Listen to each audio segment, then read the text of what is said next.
If you shower or brush your teeth or try to make your hair look presentable, here's some good news. Dollar Shave Club has a lot of stuff to help you out. Dollar Shave Club delivers everything you need to look, feel, and smell your best. Shampoo, conditioner, body wash, toothpaste, hair gel, even a wipe that leaves your tush feeling tingly clean. All of Dollar Shave Club's products are made with top-shelf ingredients that won't break your budget. You'll feel the difference. Plus, shipping is free with your membership. And here's a great way to try a bunch of Dollar Shave Club's products for just $5. You can get their Daily Essential Starter Set. It comes with Body Cleanser, One Wipe Charlie's, their amazing butt wipes, and their world-famous shave butter. And their best razor, the 6-Blade Executive. Keep the blades coming for a few more bucks a month and add in a shampoo, toothpaste, or anything else you need. Check it all out at dollarshaveclub.com/Chad. That's dollarshaveclub.com/Chad.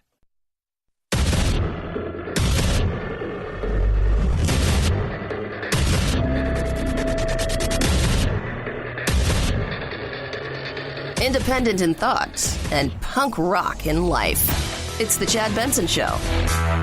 I just want to suggest to you, you may be shocked election night this year, and you may see the Republicans actually gain seats in the House and gain seats in the Senate. Because as the Democrats get more and more crazy, they are setting themselves up for an absolute repudiation.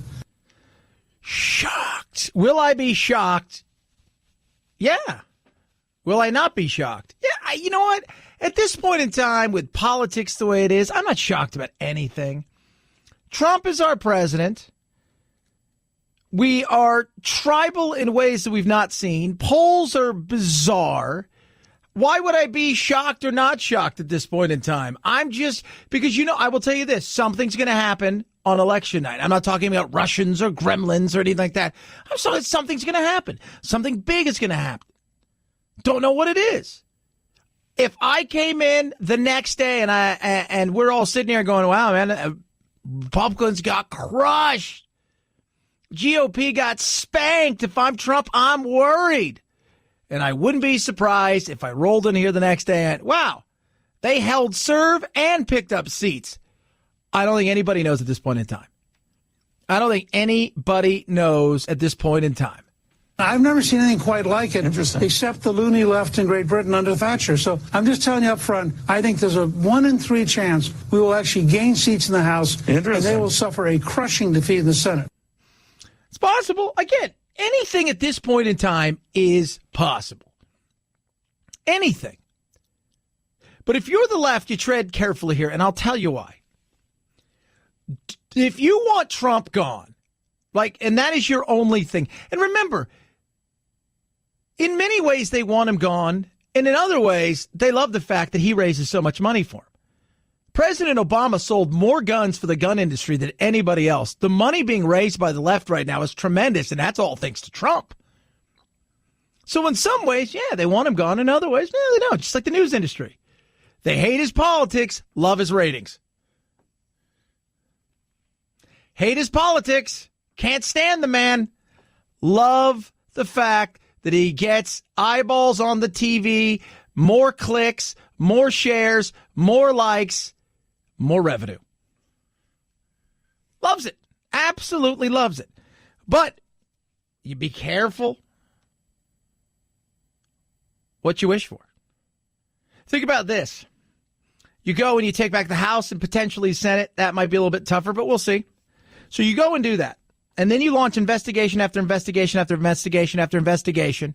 You stop down everything that's been happening over and over and over again, and it becomes gridlock that's bad. Democrats, you know what that's all about. President Obama, you remember that. So that goes and happens. Then, potentially, the confidence in the economy starts to wane. It starts to slide backwards. Things start to go hell in the handbasket. And then when he runs for re-election, he says this. You had 2 years with me when I had the House, and I had the Senate. I had it. You had 2 years with me. We had record low unemployment. We had a booming economy. Then they came in and they killed everything about it, reversed a lot of stuff. Oh, that's on them. So as excited as some people may be, it's going to be interesting to see what happens. And if he, in many ways, may get, because at some point in time, we're going to have a slowdown in the economy. That's just, it's a cyclical thing. It's going to slow down. It could be next year. It could be 2 years from now. But if they're seen as the problem, he can say the person that can fix it's already here. You guys have seen what I can do when I have a chance to do it. I didn't have a chance to do anything. So it'll be interesting to see what takes place. It really, really will. 323-538-2423. At Chad Benson Show is your Twitter. You can tweet at us. So last night, so yesterday, and it's funny because I talked about this earlier, and Wolf comes out on the statement yesterday, and the way that they pitch it, whether it was on the news, whether you're reading it on CNN.com or many of these other outlets out there, and then what was actually said, the way that they pushed it was two different ways. And then Jeffrey Toobin makes the most insane jump. He leaps from one area to another area, and how he got to those two areas is beyond me. This is how Wolf comes out with this statement about Trump and violence. President Trump is warning of violence if Republicans lose the midterm elections and Democrats take over up on Capitol Hill. Speaking last night before evangelical leaders, as the president said, and I'm quoting now, I think we're popular, but there's a real question as to whether people are going to vote if I'm not on the ballot, and I'm not on the ballot. A lot of people think I don't like Congress. People say I'm not voting because the president doesn't like Congress. It's not a question of like or dislike. It's a question that they will overturn everything that we've done, and they will do it quickly and violently. Okay. So, but the way they pitched it originally with all the headlines is Trump talks about violence if they don't win the midterms, making it seem like Trump, if we don't win this, you guys know what to do. You guys know what to do. If we don't win this, you know what to do. So be prepared. Take up arms as a just in case. The president said, there is violence, his words. When you look at Antifa, these are violent people, he continues. You have tremendous power. You were saying in this room, you have people who preach to almost 200 million people, depending on which Sunday we're talking about, close quote. And he's talking to the evangelicals, and like everything else, it gets out. I just, how it got to this point, but it just goes to show you that it's the way you spin it, right? So you come across with breaking news, and then you put Trump talks about violence if they lose the midterms. Headlines everywhere. Did he do it? Yes, but the way that you spun it in many occasions isn't. It's almost as if, and some of the headlines were almost as if the Republicans are going to be so out of their mind if they lose this that they may take to the streets. And quite frankly, the thought that the Democrats are going to be so happy that they win the House and the Senate that they're going to take up arms. I mean, it's so bizarre. Again, we live in this world of bizarro world where it's the spin, it's how you spin it. Because as I was talking to producer Anthony today, in so many ways, it is how they report things, how they do things, the headline, and very few people go in and read the entire things. What you're hearing about Puerto Rico is a perfect example of that. How many people died during the hurricane? 65. That's 64, 65. Now it's almost to 3,000. Well, which is it, 65 or 3,000? Well, if you go in and read, if you just read the headlines, like, wow. But you go in and read, essentially what they're saying is these are people who didn't die during the hurricane, but because of the hurricane and the damage that was done, they couldn't get the attention they need. And subsequently, because of that, in some ways, that they ended up losing their life because of that. So we're going to count that as the reason. Like, that's a stretch, right? Like, you're really making a stretch. And again, this is what happens. And this is why people get frustrated with the media. but it's about being a catchy headline. And then it's about jumping all over the place. Case in point, Jeffrey Toobin, CNN, he literally, how he goes from this point to this point, I couldn't even tell you how he got there. I would like to see the map. So that's just not true. Yeah, Jeffrey, go ahead. Let's be clear also about what's going on here. The theme here is, I'm Donald Trump, and I'll protect you from the scary black people. Antifa is widely perceived as an African-American organization, and this is just part of the same story of LeBron James and Don Lemon and Maxine Waters and the NFL players and the UCLA basketball players. This is about black versus white. This is about Donald Trump's appeal to racism, and it just happens all the time, and we never say it, or we don't say it enough for what it is, but that's what's going on.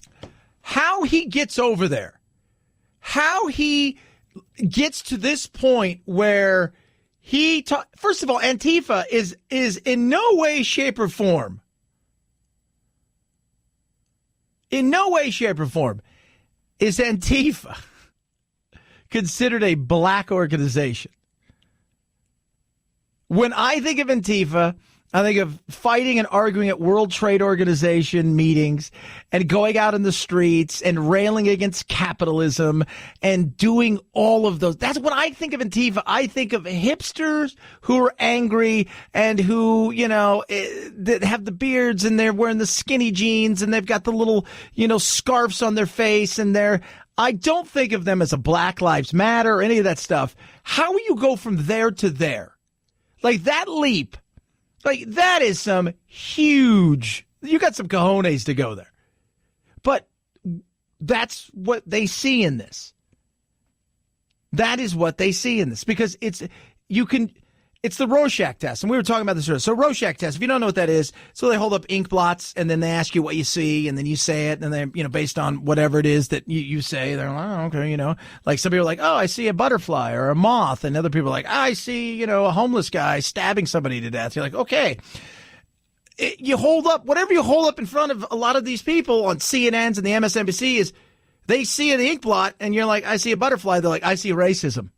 I see Trump kicking black people out of a home. I see Trump, and you're just like, I can't. That's all you see. And this was one of those things. 323-538-2423 at Chad Benson Show is your Twitter. You can tweet at us. Love hearing from you. Good, bad, or indifferent. A lot of stuff still to get to today. We're going to jump into interesting guys coming on. Chris Bailey, going to talk about being distracted in a world of distraction and how we can become hyper-focused. He's going to talk to us at the bottom of the hour. We're going to talk about coffee in California. Of course, they want labels put on there that cancer. It's very misleading again, but this is the nanny state that we live in. And Louis C.K. Is it hashtag me too soon? Hashtag me too early? He performed. We'll talk about that as well. 323-538-2423 at Chad Benson Show is your Twitter. Dollar Shave Club is amazing. Love it. Use it every single day. People ask me all the time, do you use the stuff? I say use it all.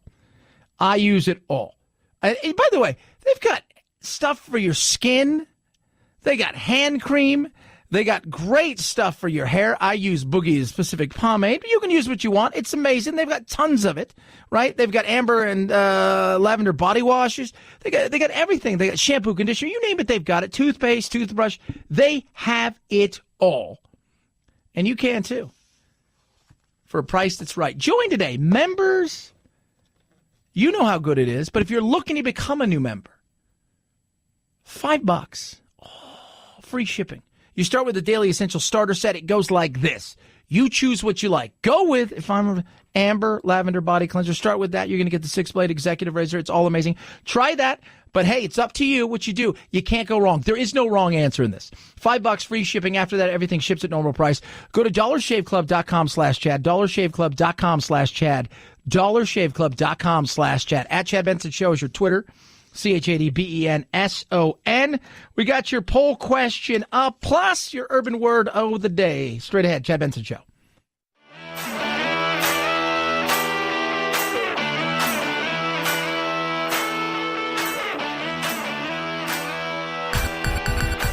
Feel free to punk this punk rocker any time of the day or night. Reach Chad on Twitter at Chad Benson Show and on Instagram at Chad Benson Show. And oh yeah, the Chad Benson Show on Facebook too. Punk that. Text the program, 323-538-2423. We've got a poll question up today, and it's about something controversial that California is doing. What? They've done something controversial? Yeah, they did. And it's interesting. I want to get your take on it. You can take the poll question at Chad Benson Show. You can tweet your answer to me. They're eliminating, and they're the first state to do so. Now, it won't go into effect till October of next year, but they're eliminating cash bail in certain cases.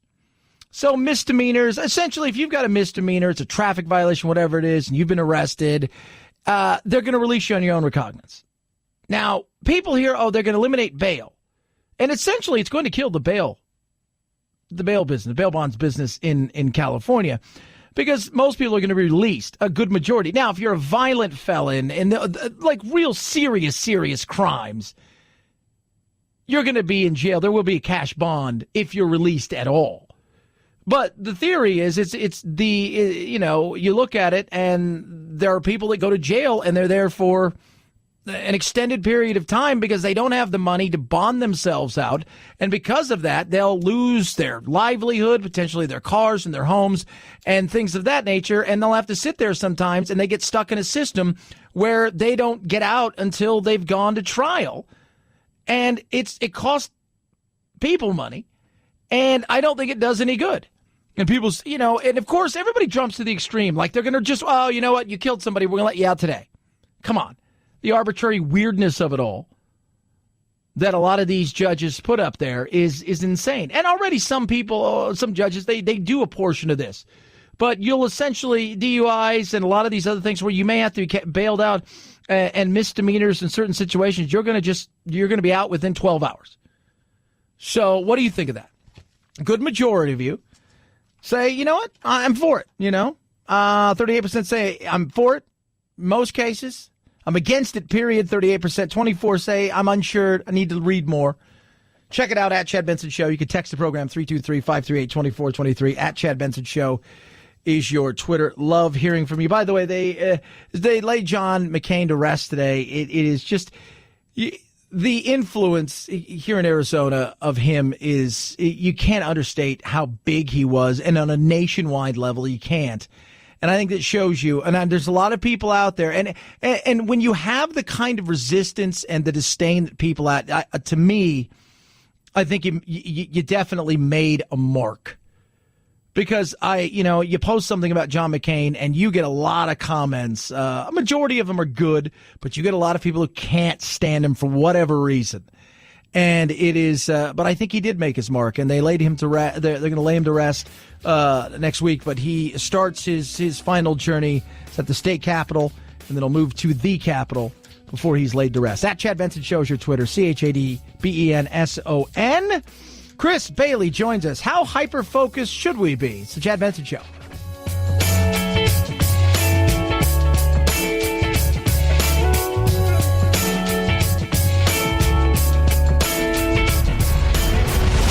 The Chad Benson Show.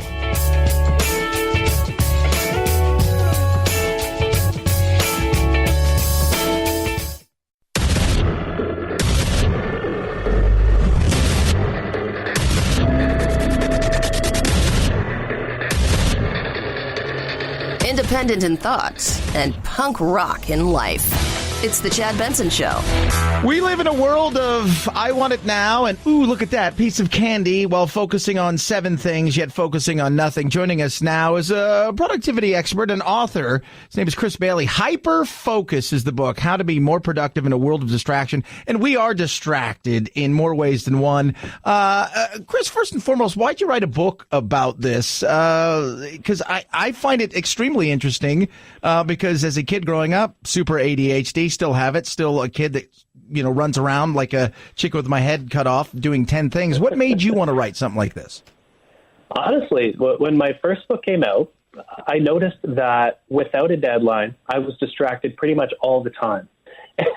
And so, it's tougher to admit as somebody who's such a geek about productivity, but this kind of led me to realize a couple of things. That maybe if somebody who's so into productivity is so distracted and tending to social media more and things that don't really provide meaning in my life, maybe other people are distracted too. And maybe there's a bigger picture that I was missing with regard to how we should manage our attention. There's a lot of books on time management. So when I had this problem, I was looking around for a book on attention management, and I couldn't find one. And so I thought, okay, I'm going to dig deep into the actual research about this topic, look at the science. What does the science say? And try to live my life in accordance with that and see what happens. You know what's interesting as I've gone through the book, and it's just an amazing book, and so many. I think everybody who reads this book, especially maybe not the millennial generation, they'll start to get a little bit later, but the Gen Xers and beyond, is how crazy much we just waste so much time with little things that we don't think about. Like you talk about the fact that the reality is we get interrupted with computer applications to switch between them almost 600 times during the average workday, which I just find to be insane. It is. We switch between doing things when we're in front of the computer on average every 40 seconds. And so in other words, we don't even focus on something for a minute before we switch to doing something else. And, this is the state that our attention is in. But luckily, one of the things that I discovered over the course of writing the book was that it isn't our fault necessarily that we're so distracted. It's the way our mind is wired to work. In fact, our attention is fast. I could geek out about this idea for hours on end. And that's the nice part about putting a book out, is you can. But, our attention gravitates naturally to anything that's one of three things. First, it gravitates to anything that is pleasurable in the moment. It gravitates to anything that we find threatening in the moment. And it gravitates to anything that is novel. And so it's new, and like you said, it's new and shiny. It's the squirrel. It's these ideas that capture and ravage our attention so often. Anything that's pleasurable, threatening, or novel. And you look at the distractions around you and your devices. Your phone puts out a steady stream of all of these things. The computer, email, the news. We're surrounded by these things, but it's not our fault because this is the way our brain is wired. So it's fascinating in that way, too. Yeah, it is. We are so distracted, and I'm the king of that. I try to do 10 things at once, and part of it is because I think it's not all just because we as individuals are. It's because the world has thrust this upon us now. Our employers thrust it upon us. Coworkers thrust it upon us. Our family members thrust it upon us to try to do so many things at once, and it's nuts. We're talking to Chris Bailey's new book. It's called HYPERFOCUS: How to Be More Productive in a World of Distraction. Now, this I found to be not shocking, that basically a good portion of the time that we sit down and have meetings at work is a giant waste of time. Oh my gosh, yeah. It depends on the kind of work we do. We spend about 30 to 50% of our day in meetings. Depends if you're a manager or somebody who's on a team. It depends what company you work for. Depends on whether you work remote. It depends on, everything essentially. But one big rule I have for meetings that I think everybody on the planet should follow. I'm going to shout this from a hilltop nearby. You might even hear me soon. But the rule that I have is that we should never attend a meeting without an agenda or a goal or a purpose. Because so often a meeting kind of ends and we think, okay, all right, on to the next thing. We don't know if it was a success. We don't know if it went well. And so this is why I think so many of them are a colossal waste of time, because instead of doing something aversive like thinking through an idea, people say, I'll just call a meeting instead of thinking through this and maybe sending an email update to everybody instead. And it wastes everybody's time. But there are a few simple rules like that in the book that I try to sell people on. That's one of them. And questioning every recurring meeting in your calendar that's already there. If you work in an environment that has a lot of these recurring meetings, a lot of times we attend them out of habit instead of, thinking about a sort of way that we can, be political in a little ways and try to get out of doing the meetings that are recurring that just waste our time. And so, it's that deliberateness behind what we're doing that is so valuable. You know, in the book, you talk about essentially hyperfocus and scatterfocus, and there's a difference. And first, let's talk about hyperfocus. Okay, hyperfocus, you would think, is being exactly that, hyperfocused on something, and how that can help you. The definition is kind of the name. That's why I like the definition. Is it's when we bring our full attention to something, but I think when I define it as our complete, deliberate attention. And so we're not only focused on something completely, but we're focused on something that we chose to focus on in the first place. And this is kind of the art of focus, is choosing what we focus on before we focus on something. It's easier said than done. But if you kind of sample yourself throughout the day and at any moment ask yourself, okay, did I choose to focus on social media? Did I choose to focus on whatever I'm doing? There isn't often that active choice, that reason behind what we're doing, that pre-decision that I think is so vital. This, attention without intention is essentially just wasted energy. We need that choice, especially when we have so many things competing for our attention, but when not all these things are created equally. Yeah, totally. That's true. And sometimes people put so much focus into something that deserves very little focus, and it's crazy. Yeah. We move from there to scatter focus, which you talk about, and that's not all bad, by the way. Scatter focus. No, this is the definition or the word that I use for letting our mind wander deliberately. And so our mind often wanders throughout the day. We're trying to focus on, say, this interview that we're listening to right now. And our mind wanders to say, okay, when I get home from work, I got to have to do this. But then we say something interesting and you bring your attention back to this. So this mind wandering trips us up as we're trying to focus. But it's also, and this surprised me in looking at the research, the most creative mode, attentional mode of our mind. And, there's proof in the pudding. If you look back at your own life, when you're the most creative, you're probably not focused on something or hyper-focused on something. Maybe when your best ideas strike you, you're taking a shower. Maybe you're going for a walk through nature. Maybe you're hiking. Maybe you're fishing. Whatever it happens to be, we're doing something that doesn't require our full attention. And so this mental mode, it leads us to become more creative. It's been shown, especially when we do something that's pleasurable and kind of effortless, where we don't have to force ourselves to focus on it. So we become more creative, but we also plan more often. You might find this in the morning when you're taking a shower. You plan your entire day. You're like already in the office, even though you're in the shower. Very few people actually take a shower because their mind is in the office instead. Our mind wanders to plan and think about the future 14 times as much when it's wandering versus when we're focused on something. And so if you want to be more strategic, if you want to be less reactive, if you want to be more creative, if you want better ideas to come to you, and if you want that rest, because when you rest your attention, you rest yourself, we need scatter focus as much as we need hyperfocus. As we talked to Chris Bailey here, an amazing book, HYPERFOCUS, How to Be More Productive in a World of Distraction. And the world of distraction that's designed to distract us because these apps and all of these things are made for us. And not only while we are going throughout our day, but also as we try to get rest at night. And one thing you talk about is for every hour of sleep you miss, you lose 2 hours of productivity the next day. Now, there are some type A personalities that work on 2 or 3 hours and they do 1,000 things a day and they're great at it. But the average person isn't that way. And it shows you here how important sleep and rest really is in recharging your batteries.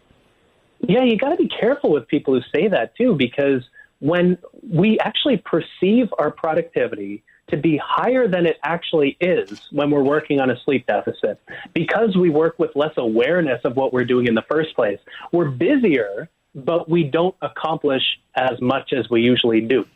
And so sleep has been shown to increase how much attention we have to give to our world, to our life, to our work, by about 58%. So there's more of us. We take on more challenging projects because we have more energy for them. And we don't gravitate as often to what's pleasurable and novel and threatening. We can manage our attention deliberately and actually choose what we focus on. And so that's, it's kind of a pseudoscientific rule. There's no hard science behind that rule for every hour of sleep we miss out on, we lose 2 hours of productivity the next day. But, I think because for some people, the cost will be even greater than that. I think this is something we all need to internalize. Don't compromise your sleep. If you care about how productive you are, if you care about how creative you are, if you care about how much energy you have, and if you care about how much meaning is in your life, we can only feel the meaning that we notice. And so we need that awareness of what we're doing, the conversations we're having, the moments we're spending time with our family, to reflect on the meaning behind that experience in the first place. And I think this idea, it's bigger than productivity, managing our attention. This was something I honestly didn't expect to find. I expected to thought, okay, we need to hyper-focus on everything. How do we do that? This is our most productive state. But this idea, the state of our attention really determines the state of our life. If we're distracted in each moment and we don't have control over our attention in the moment, we live a distracted life. We live a life that we don't have control over because our moments accumulate. They're not just a moment. They add up day by day, week by week, year by year to create a life that's distracted. But if we do pay attention to what's meaningful, what's productive, we become somebody who lives a more meaningful and productive life as well. So there's so much power in managing our attention. It's such a big idea. We talk about time management a lot, but we don't talk about attention management. And I think we need to.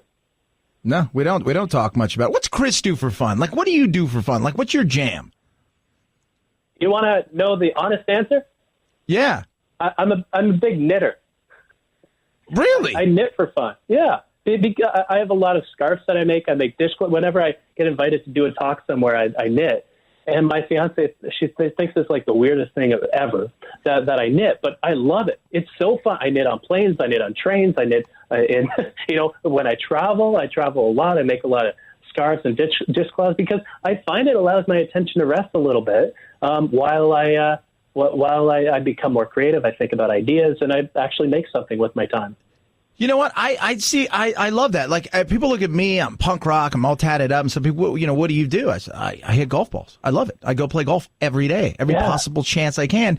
And it is amazing. And I work on my game, and I'm out there for an hour or two, whatever I'm doing that day. And I will tell you this, my mind, it allows me to basically decompartmentalize a lot of this stuff and move it around and put it in the place it's supposed to be and then get rid of all this other stuff.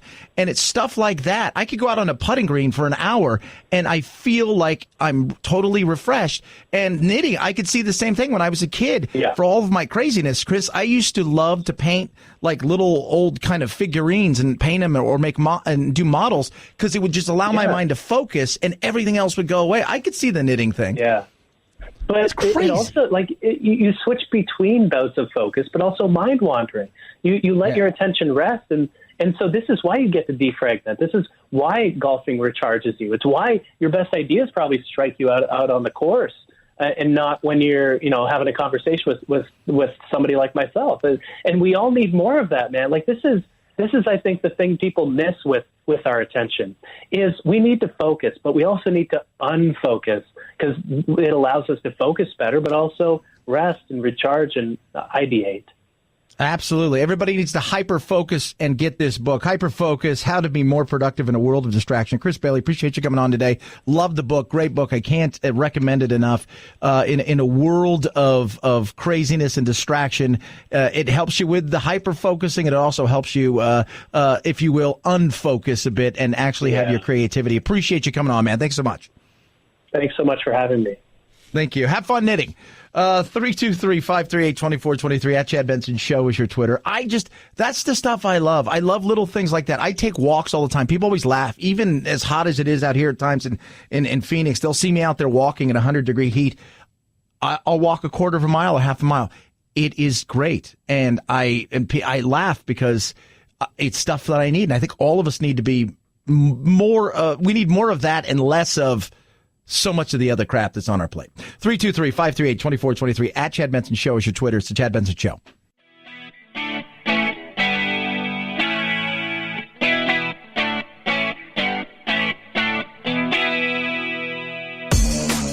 A bird in the hand is worth 140 on Twitter, so tweet your beak off at Chad Benson Show Twitter. And if instant gratification is your thing, hit Chad up on Instagram at Chad Benson.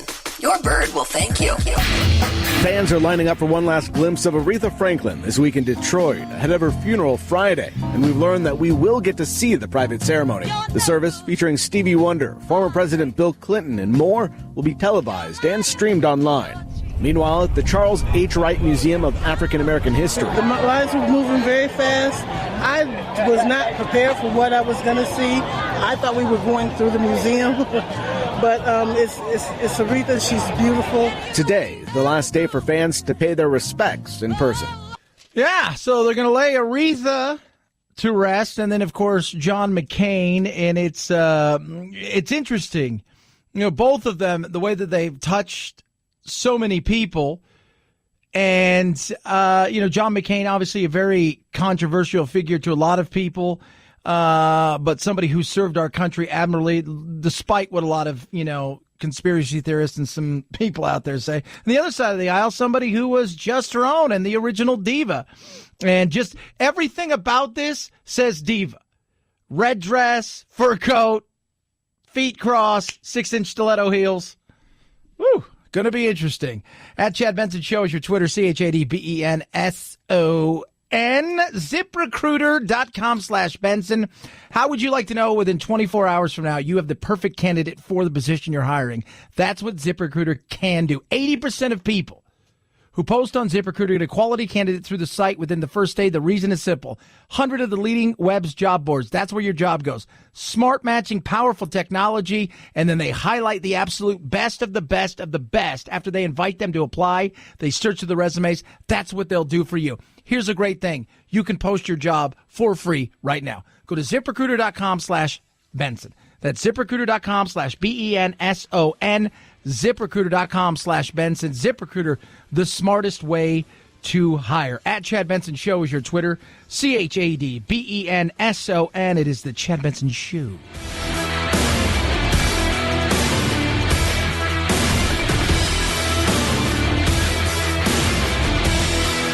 This is the Chad Benson Show.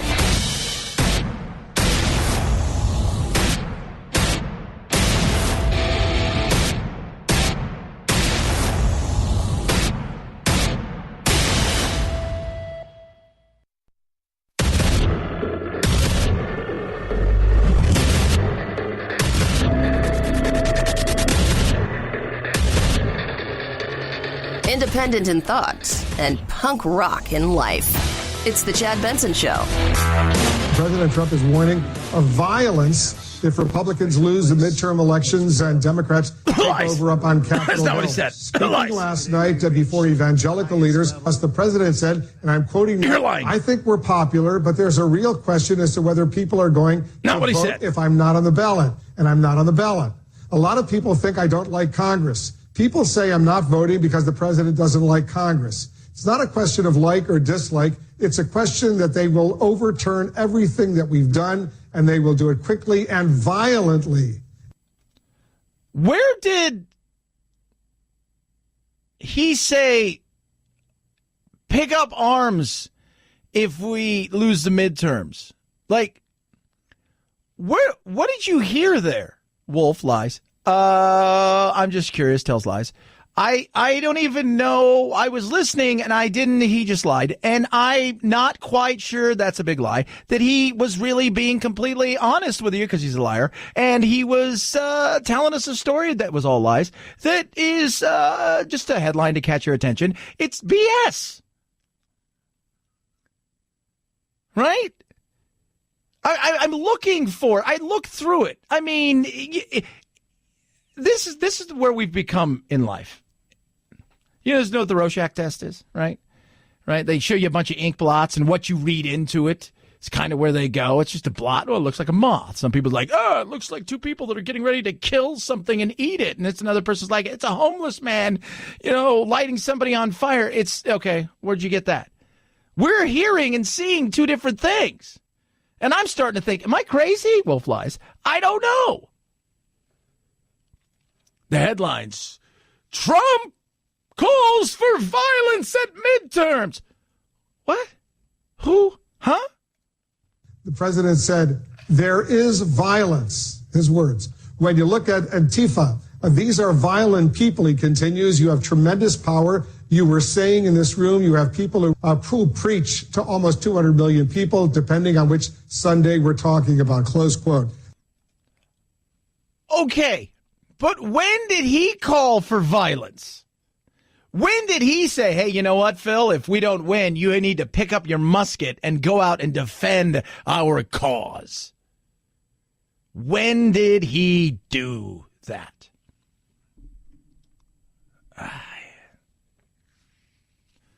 It's about grabbing attention, right? You could put anything, anymore. You don't even need an article. Give me a snappy headline and I can create a story from that. Even if it's not true, it doesn't matter. You could have a moniker of truth, just a smidge, just a little bit, just a minute, just a tiny little itty bitty thing of truth right there, and then I can create something out of it. But I'll get clicks.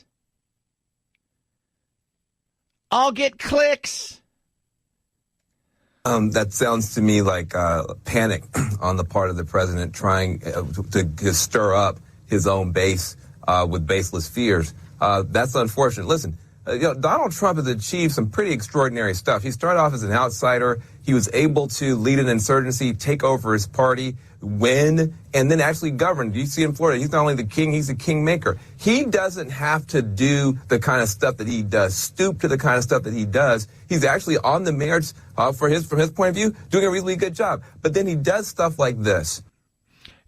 But I'm still trying to figure out. And producer Phil, my English is, I have a pretty decent grasp of it, but I'm gonna defer to somebody else.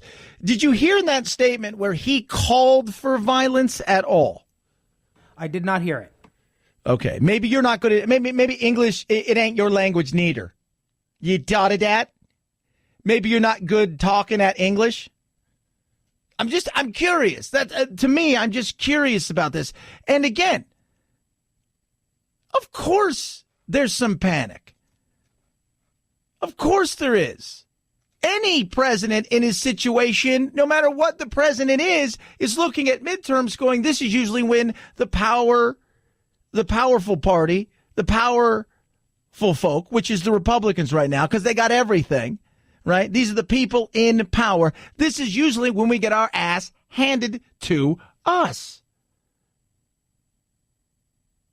And for Trump, there's some extra there. Because he knows, look, the impeachment thing, unless there is something out there, and you show me something real, then impeachment's on the table. Absolutely. But what's going to happen from here on out is if he loses the House and he loses the Senate, not only is it 2 years of gridlock, but what it's going to be is 2 years of investigations over and over and over and over and over and over and over. That's what you're going to get. That's it. But I'm still looking, where's the violence thing? Where is it? Where is the violence thing? That's it. Show me. Well, they're going to undo, they're going to do this, they're going to do that. The Antifa, they, are they friendly? Like, are they out there hugging and kissing? I mean, they throw around what fascists they are and how Trump supporters are nothing but racist and Nazis and who want to fight everything. And so he could talk about it, but I'm asking you the question where he called for violence, because the way they put it is Trump calls for violence if they lose the midterms. That is a stretch and a half. That is. I'm almost at the point now where I think they should put sponsored. You ever see those things, right? Like when you go and you're like looking at something and they're like, she got caught in an uncompromising situation and it's sponsored. They should put that. Right? I mean, it baffles me. And then they wonder why he says, oh, fake news and BS. Because that is completely misleading. Do I think there's going to be violence? No, because as I tell you guys over and over again, and you guys are common sense, and I want you to spread the common sense to the world. It's not as common as we think that this is Shakespearean. This is what it is. Shakespearean.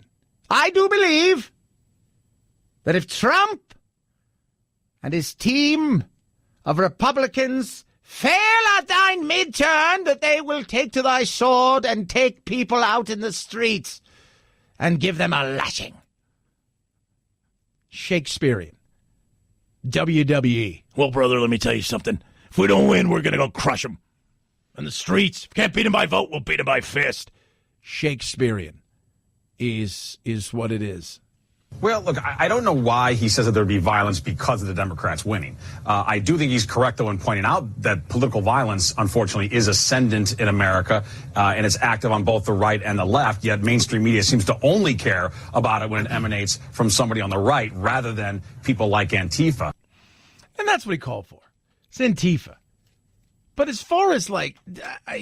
So wait a minute, because the way it to me it showed is the way it said is if we lose, there'll be violence, meaning the right is going to take up arms. Is that what he's trying to tell me? I'm just curious. Or is it if the left wins, they'll take up arms because they'll feel empowered to take up arms? I've lost this because it's like all you have to do now in a headline: sex, violence. Trump. What? That's it. That's all you have to do. That is. I don't know. And then Jeffrey Tobin. I love it. Again, it's the Rorschach test. I'm putting something in front of him. It's an ink blot. He sees racism. So that's just not true. Yeah, Jeffrey, go ahead. Let's be clear also about what's going on here. The theme here is, I'm Donald Trump, and I'll protect you from the scary black people. Antifa is widely perceived as an African-American organization. Not even close. close. This is just part of the same story of LeBron James and Don Lemon and Maxine Waters and the NFL players and the UCLA basketball players. This is about black versus white. This is about Donald Trump's appeal to racism, and it just happens all the time. Not even close. And we never say it, or we don't say it enough for what it is. Is that a wig? Is, but that's what's going on. Now, I'm going to tell you guys, this is what I think Antifa is. A bunch of scrawny hipsters that are angry who like to break things and will go to the World Trade Organization and scream and yell about racism, capitalism being bad. Not one time do I think of Antifa's a mostly black organization. No.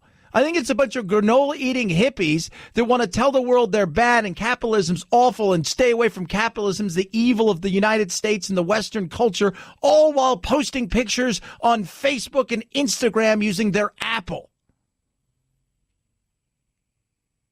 That's what I think they are. Never once have I thought, you know what I think? Antifa's a bunch of black guys, black gals. Nah, not even close. I don't even where you get this stuff. I don't even, maybe my grasp of English is poor. I'm unaware. I felt that of all the disingenuousness that comes from CNN and the likes, this right here, this was a stretch even for them. This was 323-538-2423 at Chad Benson Show is your Twitter. Some of these people, it's the Rorschach test. I hold up an ink blot, you look at it, and you just go, racism. What do you see? I see Trump beating a black child. What? Are you sure? You hold it up. What do you see? I see Trump supporters burning crosses. That's all you see. That's what you see. 323-538-2423 at Chad Benson Show is your Twitter. It's the Chad Benson Show.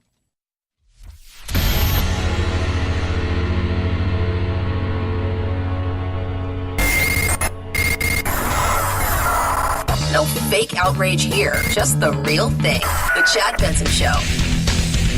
Not long ago, a court ruled coffee sold in California may soon have to come with a warning label talking about a cancer risk because a state law known as Proposition 65 requires those labels on all products with ingredients connected to cancer. The concern with coffee is the chemical acrylamide, which is formed when beans are roasted and has been linked to cancer in high doses, but there's no scientific evidence suggesting coffee causes cancer. The FDA says coffee should be exempted from California's warning label law, saying a cancer label on coffee is more likely to mislead consumers than inform them.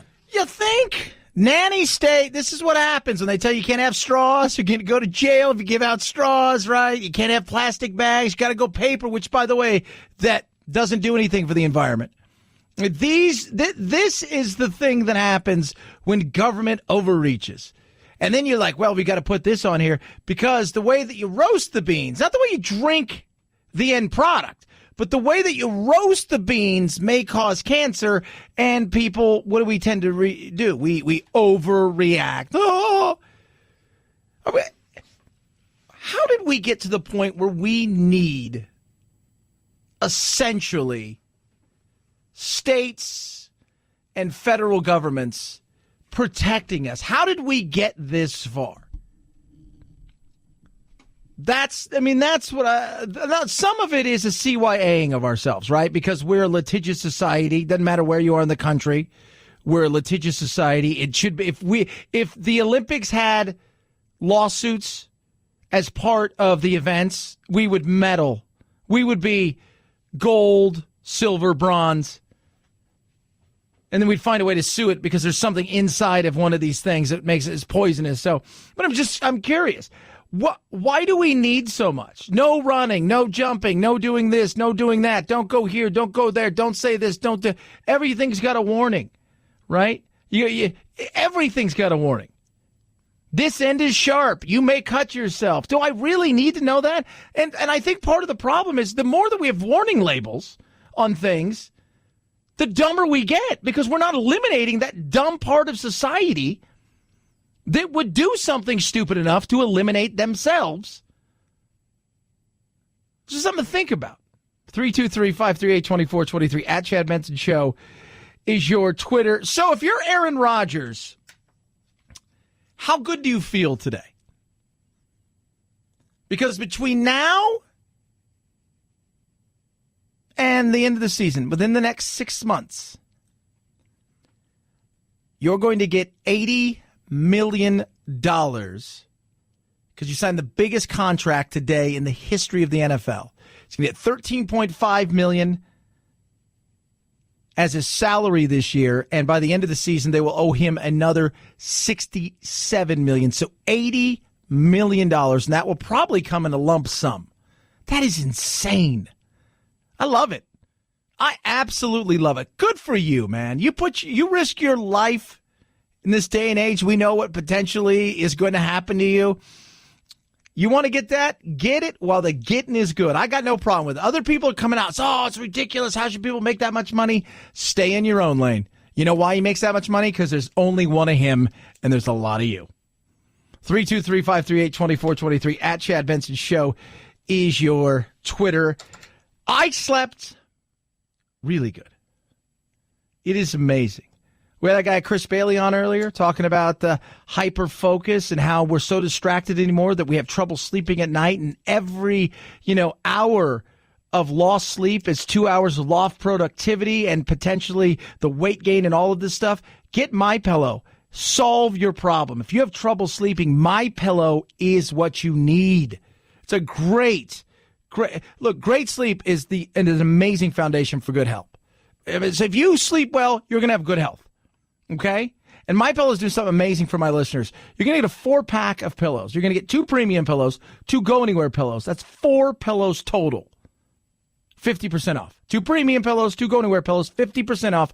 Simple and easy. Call 800-983-4975 or go to MyPillow.com. Use promo code Benson. You're going to get a better night's rest. It is the world's most comfortable pillow. MyPillow.com, promo code Benson, or 800-983-4975. At Chad Benson Show is your Twitter, ChadBenson. I would like to hear from people out there if they think that $80 million is too much money for a football player. I'm just curious, and what is your reasoning that is too much? Because I always find that fascinating. What people's reason is why somebody makes too much money. And I've just never, again, I have no problem with people making money. Zero problems with it. But if you have a problem, I'd love to hear it. 323-538-2423 at Chad Benson Show is your Twitter. It is the Chad Benson Show.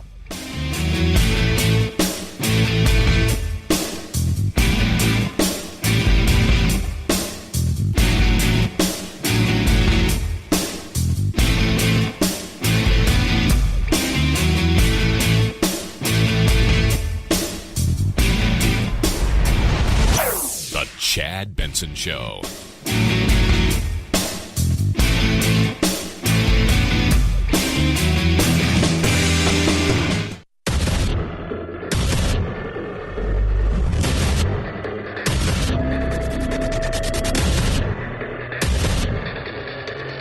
Independent in thoughts and punk rock in life. It's the Chad Benson Show. Oh, a lot of times in life, and especially in this day and age, what you say, no matter how you meant it, means nothing. It's how it's interpreted. Case in point, the guy that Trump helped get over the line last night in the primaries in Florida in the run for governor. Ron DeSantis is well known if you watch a lot of cable commentary on the right-wing side. Pretty well-known presence on talk radio. He got on Donald Trump's radar screen, and Donald Trump started tweeting about him. And if you don't know Ron DeSantis now, you will very soon, because he is the Trumpian candidate who is now going to be the candidate for governor in the state of Florida, upsetting the political establishment by challenging a man who's been groomed for this job in Adam Putnam for more than a decade. So Trump gets behind a guy, Ron DeSantis. It's a lot like Trump. Very excited, goes on television today and says this. Now, when I'm going to preface what he's saying, remember, it's how it's taken. There's all kinds of expressions. It's how it's taken. That's it. The guy he's going to be running against is African American. His name is Andrew Gillum. He's a Bernieite.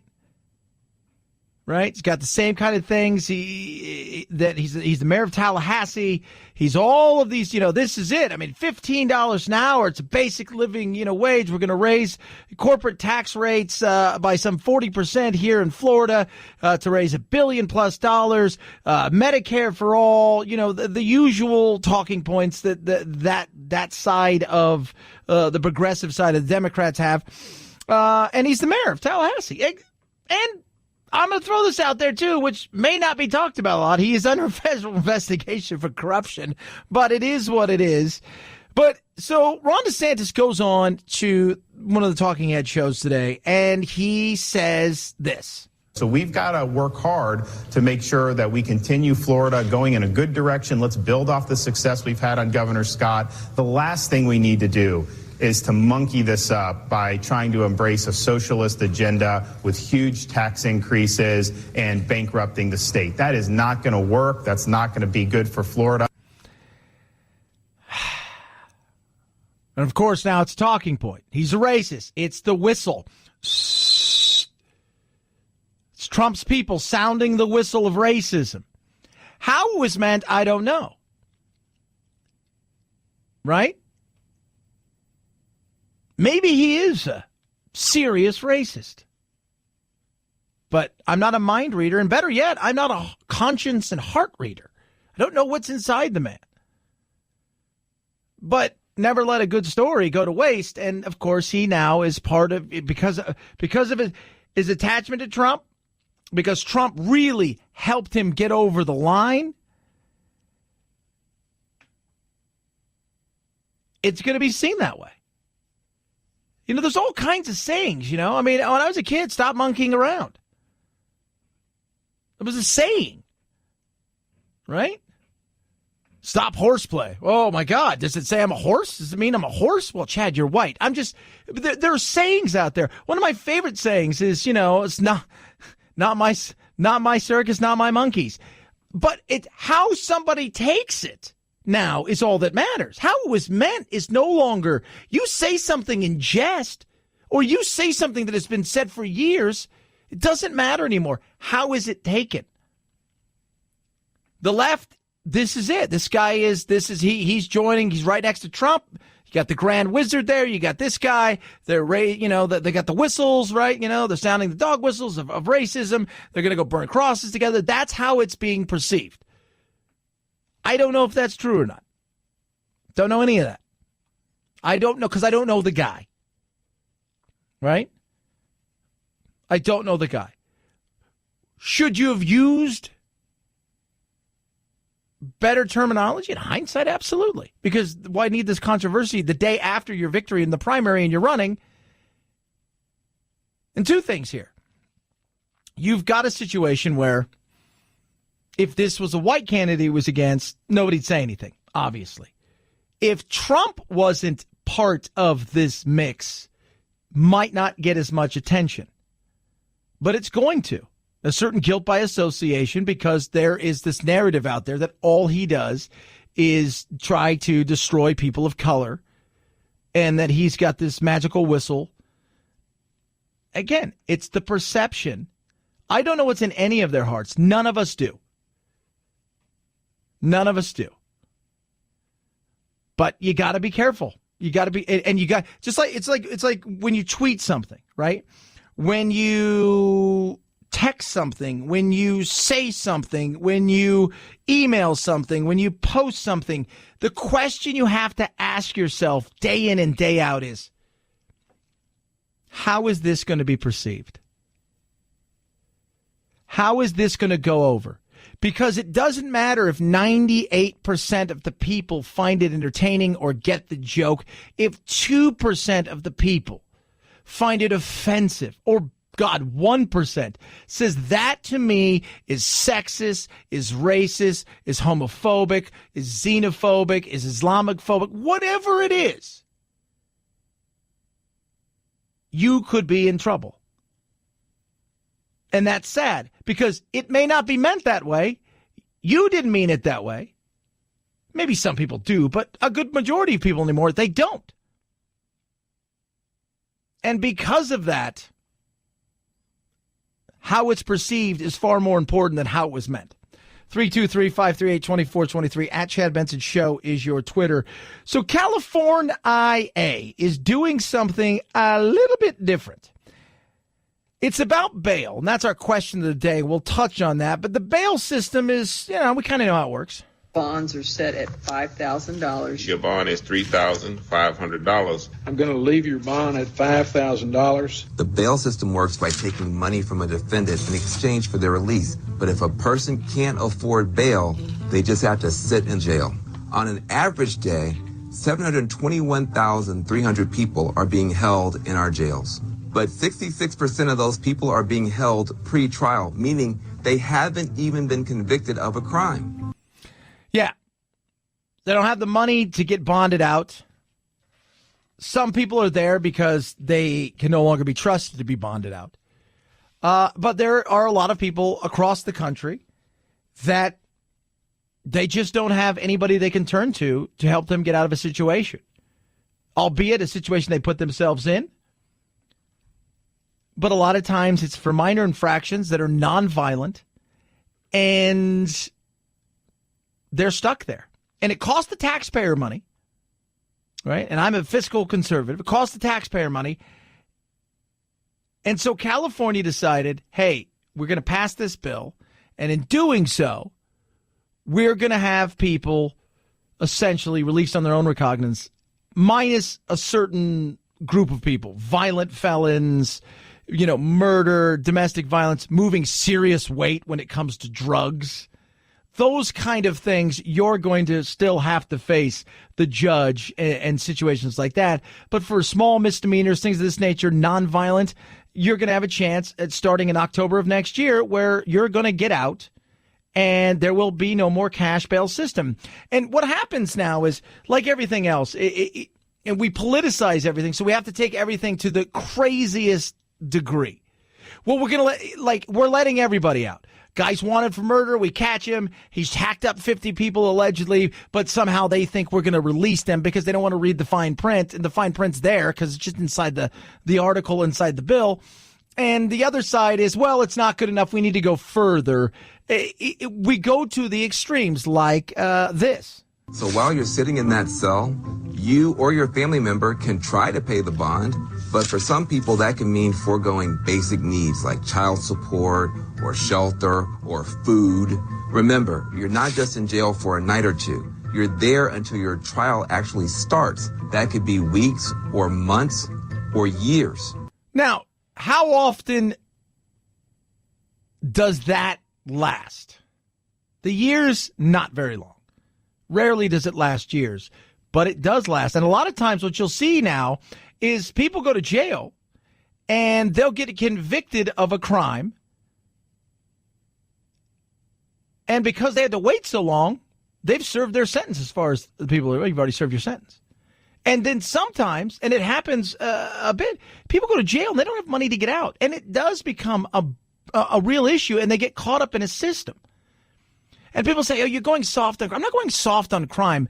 I'm looking at the reality of this. We live in a world right now where, you know what, people always want to talk about, the black and white and it's people of color and it's this, the justice system needs reform, as does the bail system. Right? It does. Well, Chad, will this ensure people will come back? Well, what you do is you tell them, we're releasing you on your own recognizance. If we catch you and you do not show up for jail, there will be a bench warrant immediately, and then we'll place something so large as so you will not have a chance to get out. That's how you ensure it. But most people are going to show up. But once again, everybody goes to the extremes to make a point because anymore, that's what you have to do. You have to go to the extremes. And while there are people that have been in jail for years, there are a lot of people out there that are stuck in jail for, several weeks and months, and they end up losing their job and their house. They fall behind on things. They lose their car. It becomes a nightmare. Yes, they did do something wrong, but then you say, well, did that punishment, did that fit what they did wrong? And when I look at it from a conservative side of point of view, when as far as money too, insane. The amount of money that we spend in prisons today, and a majority of those people are getting out, and what we're doing is we're setting them up for failure because they can't get jobs. It becomes a giant system of revolving doors because they need their customers. Jail affects people of color way disproportionately. Black people are jailed at almost 4 times the rate of white people. Leaders on both sides of the aisle agree this is a really big problem. For millions of people around the country, bail reform is not just a talking point, it's a necessity. Yeah. It's crazy. Somebody just text, after sitting in jail for a while, prosecutor plea bargains for you. It's time served and go home today. People take it because they don't want to wait 2 years for a trial. We need to look at this. And this isn't about being soft on crime. I don't know about you, but I want common sense reform. I think we've got to start looking at the way I want to get people out of a system back contributing into America, not caught up in the nightmare, and at the same time save money on the amount of money we spend on both public and private prisons. It's ridiculous. I'm not talking about let's assume we're going to release everybody who's a killer because that's what everybody goes to. Let's talk about the reality of what this would be. How do you feel about that? 323-538-2423 at Chad Benson Show is your Twitter. You can tweet at us. We got a Twitter poll up. Are you for it? Are you against cashless bail? In certain circumstances, remember, murder, violent felons, things like that. You committed a real serious crime, bank robbery, things. That's a different world. We're talking about misdemeanors, right? Things of that nature. 323-538-2423 at Chad Benson Show is your Twitter. By the way, somebody texted in and said, I don't think Aaron Rodgers deserves that much money for playing sports. Why? Why doesn't he deserve that much money for playing sports? He's going to get $80 million over the next 6 months. His entire contract that he signed today will pay him a total guarantee of about $105 million. And you'll see these huge numbers, like so-and-so's getting this, and then you have to look at what the guarantee is, because the guarantee is what matters, because they may sign you for $500 million, but they only guaranteed you 30, which means after $30 million, they can cut you, right? Which they're not going to do with Aaron Rodgers. He's hitting his prime, and he's in his prime, so he's got a few years left. And they'll probably renegotiate this in a couple years, especially if he has a couple more good years and as the cap expands. But why shouldn't he get this kind of money? Remember, there's one of him. One of him. Why shouldn't he? Why are people so concerned with what other people make? Stay in your own lane. 323-538-2423 at Chad Benson Show is your Twitter. ZipRecruiter. So you've got a job, and I hear this all the time. The economy is good. Employees kind of have the pick of the job. So you're competing to find the best that you can. And you're not using ZipRecruiter.com/Benson. And because of that, you're getting the same old same. Let me tell you what ZipRecruiter is going to do for you. You're going to post your job. It's going to go to 100 of the web's leading job boards. Then they've got their matching technology. It's going to go out and scan the resumes and look at everything and people the experience you need. They're going to invite them to apply for your job. Then they're going to highlight the best of the best. Then you're going to have a chance to simply pick the best of the best that fits what you need. It's as simple as that. It really is. They're baking the entire cake. All you have to do is take it out of the oven.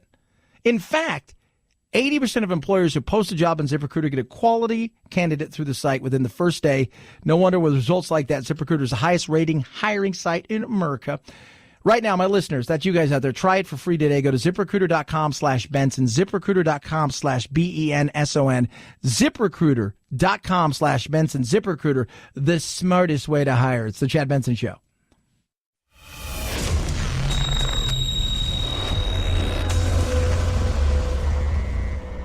Deep states?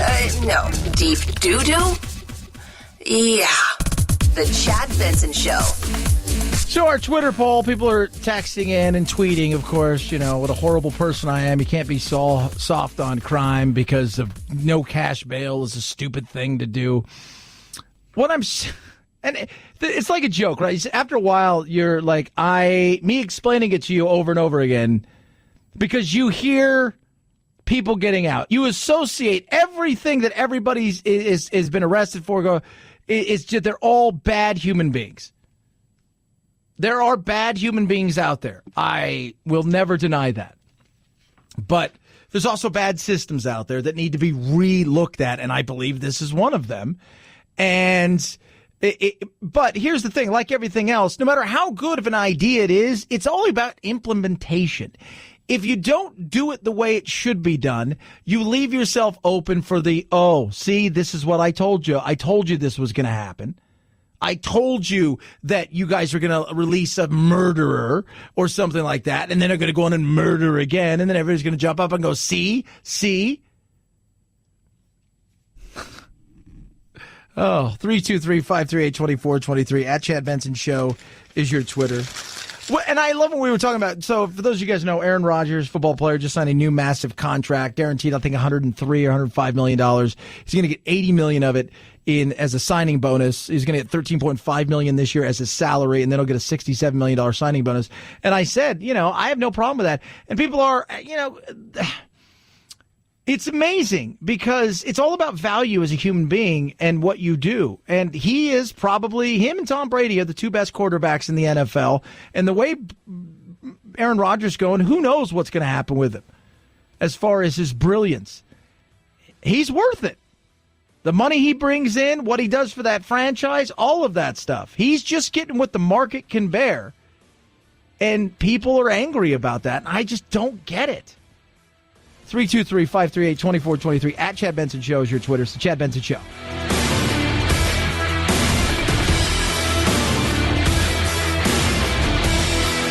This is the Chad Benson Show.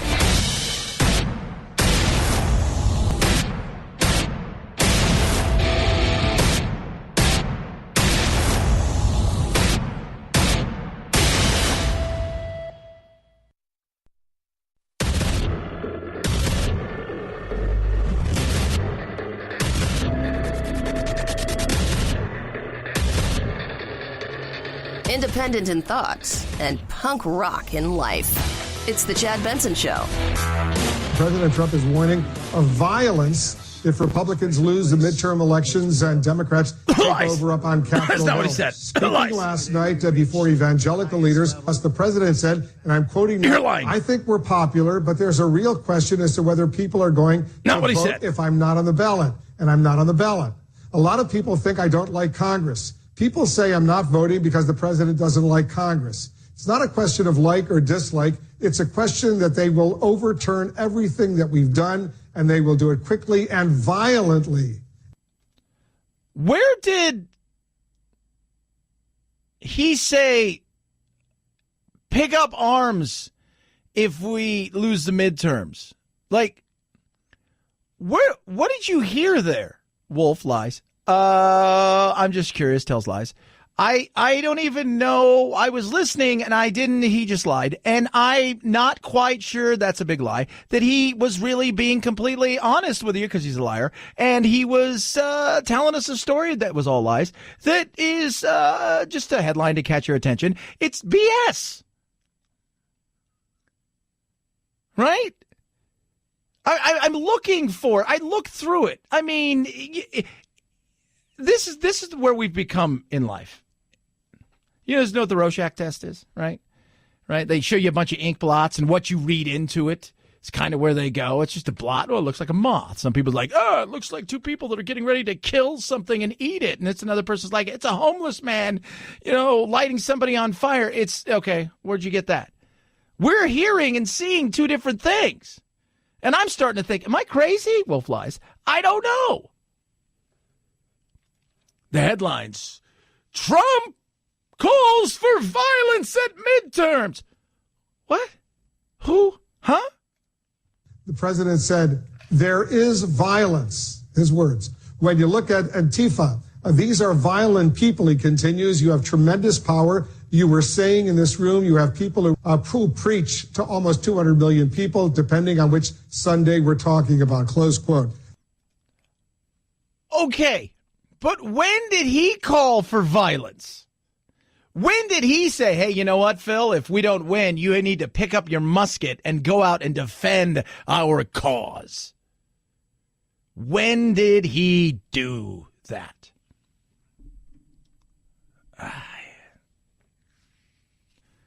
It's about grabbing attention, right? You could put anything anymore. You don't even need an article. Give me a snappy headline and I can create a story from that. Even if it's not true, it doesn't matter. You could have a moniker of truth, just a smidge, just a little bit, just a minute, tiny little itty bitty thing of truth right there, and then I can create something out of it. But I'll get clicks.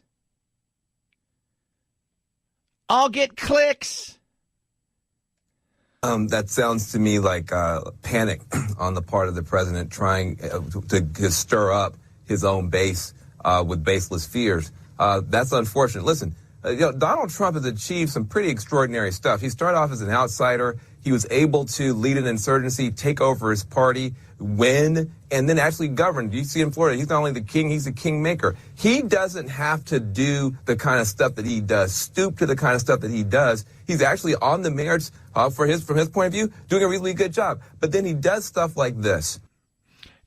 But I'm still trying to figure out. And producer Phil, my English I have a pretty decent grasp of it, but I'm gonna defer to somebody else. Did you hear in that statement where he called for violence at all? I did not hear it. Okay, maybe you're not good at maybe English. It ain't your language neither. You dotted that. Maybe you're not good talking at English. I'm curious. That to me, I'm just curious about this. And again, of course, there's some panic. Of course there is.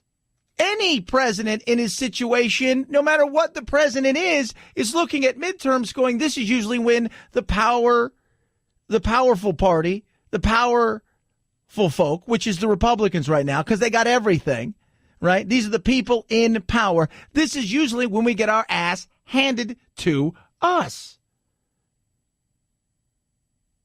And for Trump, there's some extra there. Because he knows, look, the impeachment thing, unless there is something out there, and you show me something real, then impeachment's on the table. Absolutely. But what's going to happen from here on out is if he loses the House and he loses the Senate, not only is it 2 years of gridlock, but what it's going to be is 2 years of investigations. Over and over and over and over and over and over and over. That's what you're going to get. That's it. But I'm still looking, where's the violence thing? Where is it? Where is the violence thing? That's it. Show me. Well, they're going to undo, they're going to do this, they're going to do that. The Antifa, are they friendly? Like, are they out there hugging and kissing? I mean, they throw around what fascists they are and how Trump supporters are nothing but racist and Nazis and who want to fight everything. And so he could talk about it, but I'm asking you the question where he called for violence, because the way they put it is Trump calls for violence if they lose the midterms. That is a stretch and a half. That is, I'm almost at the point now where I think they should put sponsored. You know, you ever see those things, right? Like when you go and you're like looking at something and they're like, she got caught in an uncompromising situation and it's sponsored. They should put that. Right? I mean, you know, it baffles me. And then they wonder why he says, oh, fake news and BS. Because that is completely misleading. Do I think there's going to be violence? No, because as I tell you guys over and over again, and you guys are common sense, and I want you to spread the common sense to the world. It's not as common as we think that this is Shakespearean. This is what it is. Shakespearean. I do believe that if Trump and his team of Republicans fail at thine midterm, that they will take to thy sword and take people out in the streets and give them a lashing. Shakespearean. WWE. Well, brother, let me tell you something. If we don't win, we're going to go crush them in the streets. If we can't beat them by vote, we'll beat them by fist. Shakespearean is what it is. Well, look, I don't know why he says that there'd be violence because of the Democrats winning. I do think he's correct, though, in pointing out that political violence, unfortunately, is ascendant in America, and it's active on both the right and the left, yet mainstream media seems to only care about it when it emanates from somebody on the right rather than people like Antifa. And that's what he called for. It's Antifa. But as far as, like... So wait a minute, because the way it to me it showed is the way it said is if we lose, there'll be violence, meaning the right is going to take up arms. Is that what he's trying to tell me? I'm just curious. Or is it if the left wins, they'll take up arms because they'll feel empowered to take up arms? I've lost this because it's like all you have to do now in a headline: sex, violence, Trump. What? That's it. That's all you have to do. That is. I don't know. And then Jeffrey Tobin. I love it. Again, it's the Rorschach test. I'm putting something in front of him. It's an ink blot. He sees racism. So that's just not true. Yeah, Jeffrey, go ahead. Let's be clear also about what's going on here. The theme here is, I'm Donald Trump, and I'll protect you from the scary black people.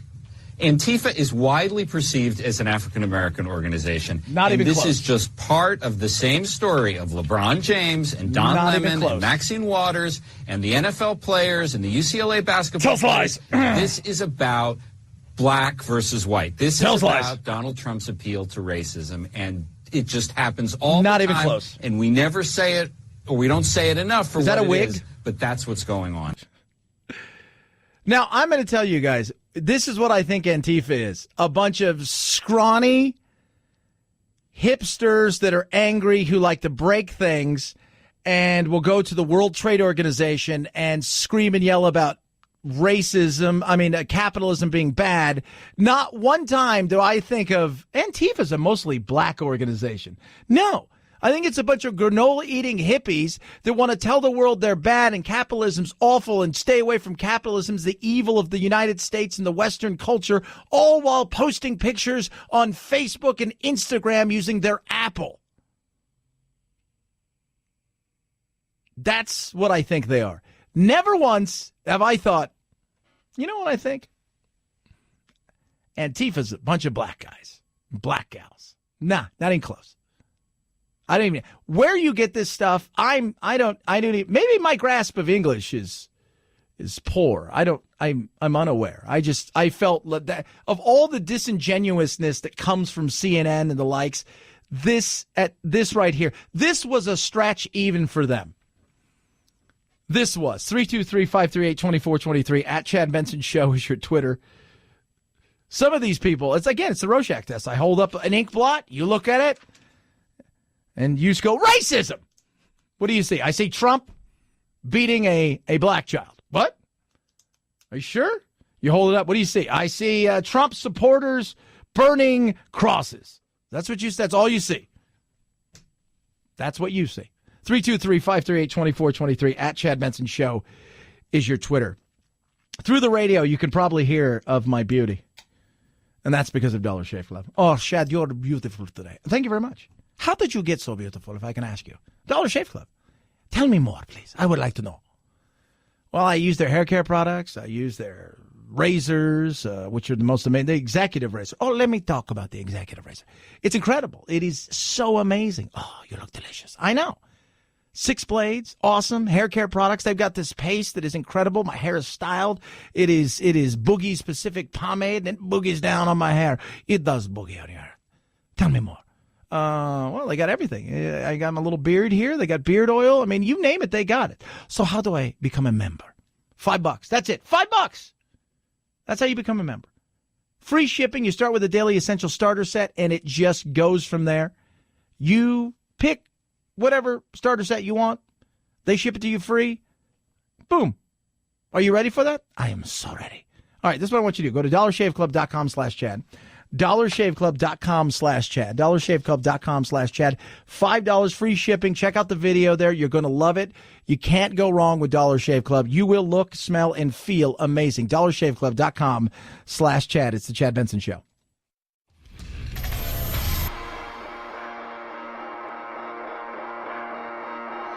Welcome to Chad. No, not the country. The institution. The Chad Benson Show. We got a poll question up. California has done away with cash bail in certain instances.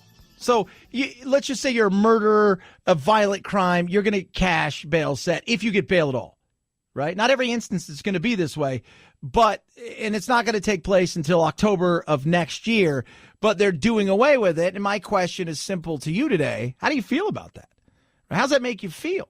Because I think at times it has been, you get people stuck in a system. And a lot of times that's what happens. People get stuck in the system, and it's tough for them to get out of a system.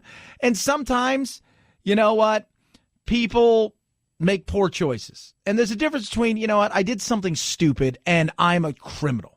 And people are texting me, see, Chad, what about the habitual, this, that, and the other? I'm like, why does everybody have to go to the extremes, right?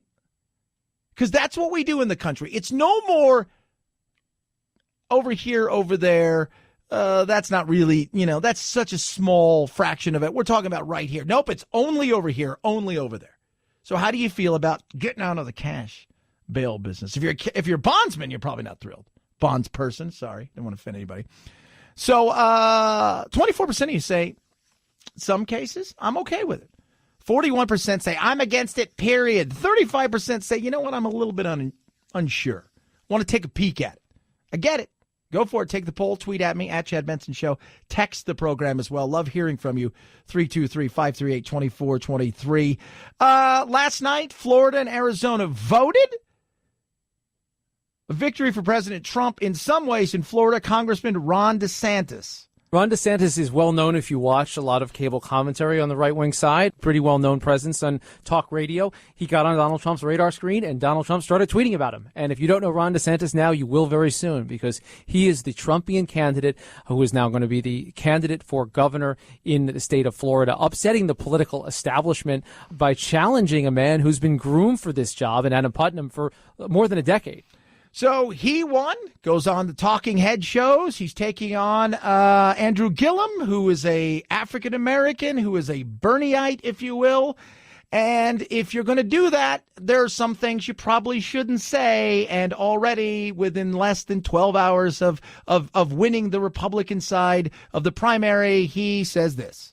So we've got to work hard to make sure that we continue Florida going in a good direction. Let's build off the success we've had on Governor Scott. The last thing we need to do is to monkey this up by trying to embrace a socialist agenda with huge tax increases and bankrupting the state. That is not going to work. That's not going to be good for Florida. Do I think he meant anything racial about it? No, I don't. But remember the Rorschach test. I put up an ink blot, you see racism. Doesn't matter what it is. In fact, it could be a white piece of paper with no blot on there at all, and you'll see racism. And they're already saying, it's the dog whistle, kids. What? He's saying monkey. That's what he's doing. And this guy, Andrew Gillum, he upset everybody, much like Ron DeSantis did. He upset everybody. He's come through. He is completely a Bernieite. He wants 40% corporate tax rate. He's the mayor of Tallahassee. He wants Medicare for all, $15 minimum wage, blah, blah, blah, blah. Oh, but by the way, there is, if you will, an elephant in the room when it comes to him. He's also under a federal investigation for corruption. So there's that, and we'll see how that plays out. 323-538-2423 at Chad Benson Show is your Twitter. Louis C.K. did a little comedy.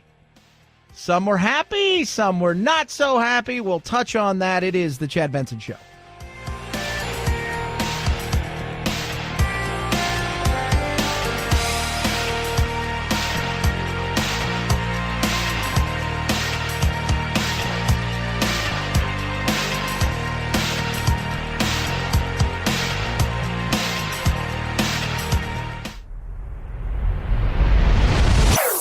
Chad Benson Show.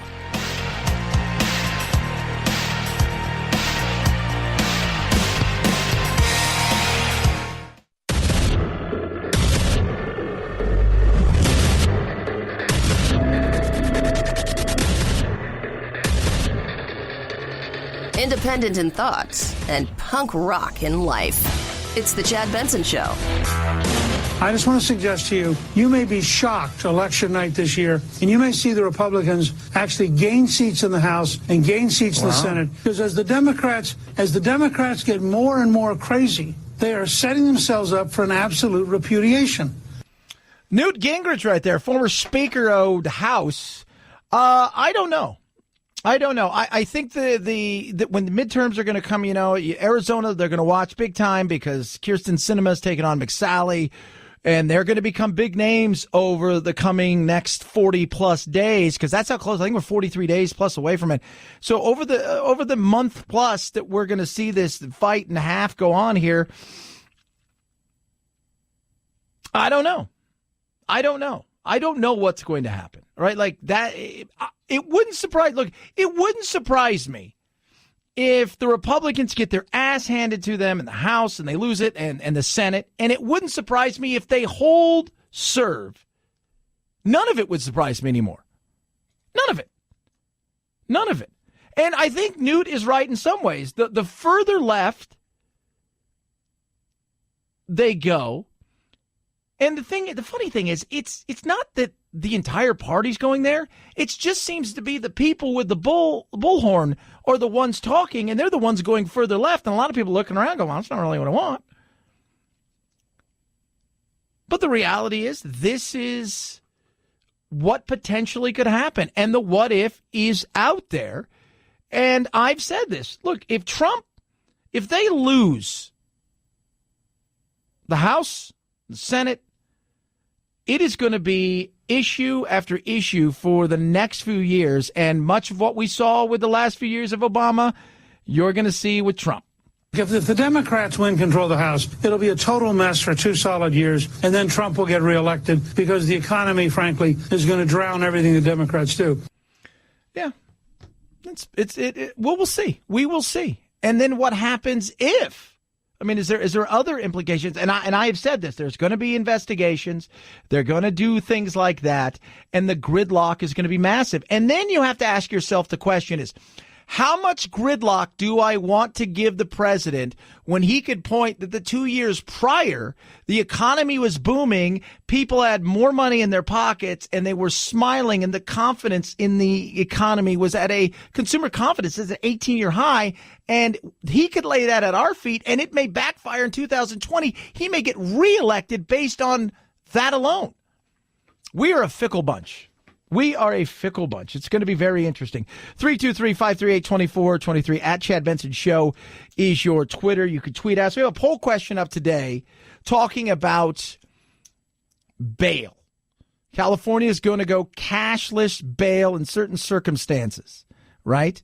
So what that means is if you've done something really bad, right? You've committed a violent offense, a felony, you're going to have to pony up cash-wise.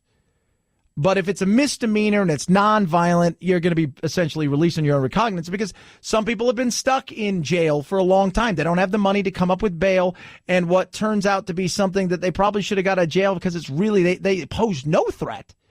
They're stuck until their trial, which could be weeks or months, and in some crazy circumstances, years. How do you feel about this? Make you uncomfortable? Because when I talk to people, and people have been texting me, everybody goes to the extremes. Take away the extremes. Take away the average person, your neighbor, your uncle, right? Somebody does something stupid. You know they're not horrible human beings, but then they get caught up in a system and they can't get out of that system. And you know they don't really pose a threat to anybody, but sometimes to themselves. Should they sit in there for months and months and months? And you get those harsh people. Yes, they should serve their debts. Awful. They should. Take away the extremes because there will always be an extreme to point to, and that's what all anybody wants to talk about because you can't evoke emotion with common sense. So take that away. How do you feel about that? Text the program 323-538-2423 at Chad Benson Show is your Twitter. Remember this character? What's the difference between men and women, really? A man will, steal your car or burn your house down or beat the shit out of you. But a woman will ruin your life. Do you see the difference? A man will cut your arm off and throw it in a river. But he'll leave you as a human being intact. Women are nonviolent, but they will shit inside of your heart. His name is Louis C.K., and obviously he had some issues, and especially at the beginning of the Me Too movement. What was it? Hashtag Me Too Soon, Phil? Is that what it was? Yeah, it was Me Too Soon.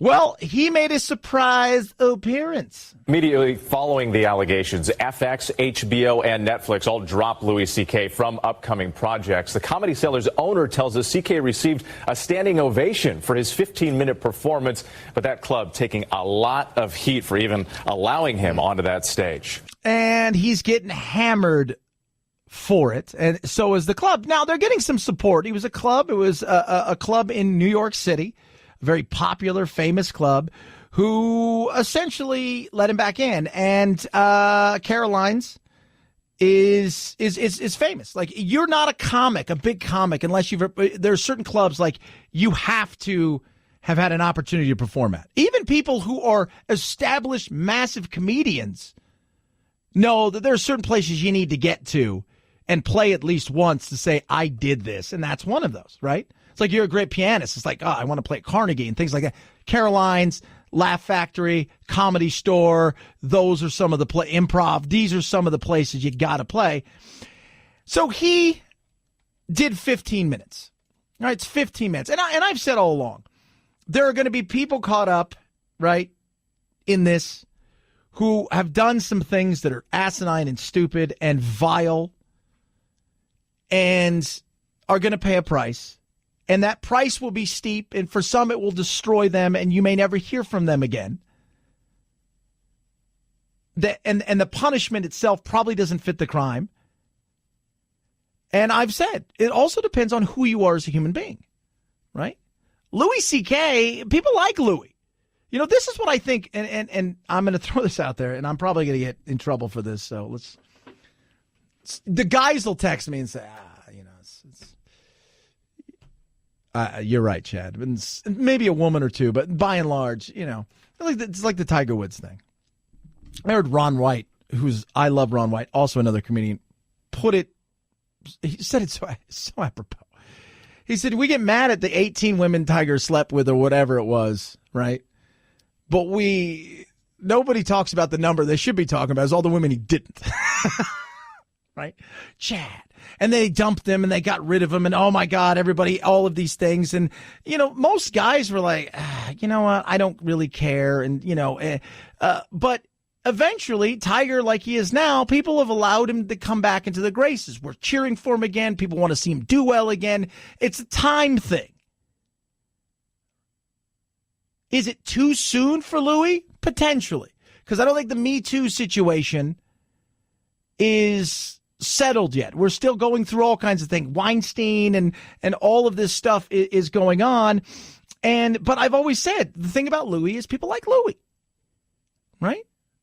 As a person, he might have done some vile things. And a lot of the women that, you know, that you've talked to or people have talked to about this, you know, like Tig and a bunch of these other people that were comics is A, was well known, and B, while they found it reprehensible and vile, they've moved on from it. And I think a lot of it is also who you are as a person. And I said from day one, Weinstein and all of these other guys, they're in another room all together. That door is open for other people to be put in there. But when people started ordering Louis in there, a bunch of other people said, nope. Guess what? Louis, we're going to have a talk. You're going to go in a corner, and that's it. You don't go where Matt Lauer is. You don't do anything. You're going in the corner, and eventually you're going to be on restriction, and we're going to allow you out. Was this too soon? That's the question. That's the question that people want to know. And, of course, like if you go there, right, and in this politically correct world, if you're a guy, you're like, yeah, and you're with a girl, and she's like looking at you like, oh, that's horrible. He's on stage, but you're laughing on the inside. Surprise and also plenty of outrage following the show. Louis C.K. made a name for himself telling jokes about male hypocrisy, taking shots at his own sexual missteps. But in his comeback routine, the comedian reportedly ignored the elephant in the room, bypassing the allegations that toppled his career. Yeah, because it's too soon, right? It's too soon to do that. Now, amongst his friends and and other comics, I'm sure they blast him all the time about it. But too soon for the public. But for a lot of people, you know, and people have come out and said, look, you know, Kathy Griffin came out and she just destroyed him and destroyed, you know, and you're like, okay, whatever. But you wanted a second chance, right? You wanted a second chance. At what point do we say it's okay to give you a second chance? Again, Tiger, I wonder to myself, had Tiger not had all these injuries and had Tiger not had an uphill battle as the landscape changed and more athletic guys came into the game, guys he inspired and, you know, and he not had this now, you know, David and Goliath situation, if you will, would people feel the same way? And at what point do we say, okay, it's okay now. You can come, right? You can come. Some people are going to be mad no matter what. Even if Louis comes back and becomes a touring comic again, because I think it's going to happen eventually. Some people will never forgive. The club saying they've received mixed reviews, some applauding the show, others complaining that they should have been warned and given the choice to attend. Yeah, get over yourself. It's comedy, right? But it is interesting to see the way that this has gone.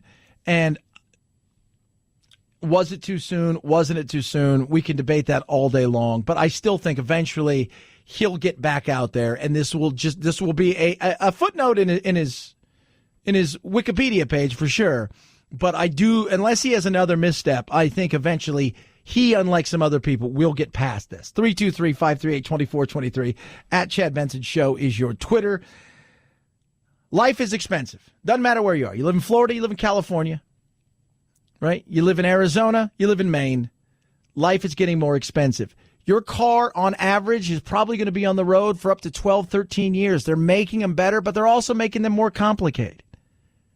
Meaning if things go wrong, stuff's expensive. A lot of people go, hey, I got a warranty. Then they realize, well, that warranty's about to expire, and I don't want to get another car payment. I like having a car paid off. What do I do? You get extended vehicle protection from CarShield. That's what you do. 24/7 roadside assistance, a rental car where your car's in the shop being fixed. And that shop is the shop that you choose. Doesn't matter what shop it is. You get to decide. They get them paid directly. Friend of mine took their car in, $1,900 and some change later. They got everything dealt with and paid directly. That's what CarShield did for her. They'll do it for you. Save yourself thousands in future car repairs. Get covered by the ultimate in extended vehicle protection. Do what I did. Get CarShield. Call 800-CAR-6100. That's 800-CAR-6100. Use code Benson. That saves you 10% right off the top. Or go to carshield.com. That's carshield.com. Use code Benson. Again, saves you 10%. A deductible may apply. At Chad Benson Show is your Twitter. ChadBenson. And I got your useless fact of the day straight ahead. Chad Benson Show.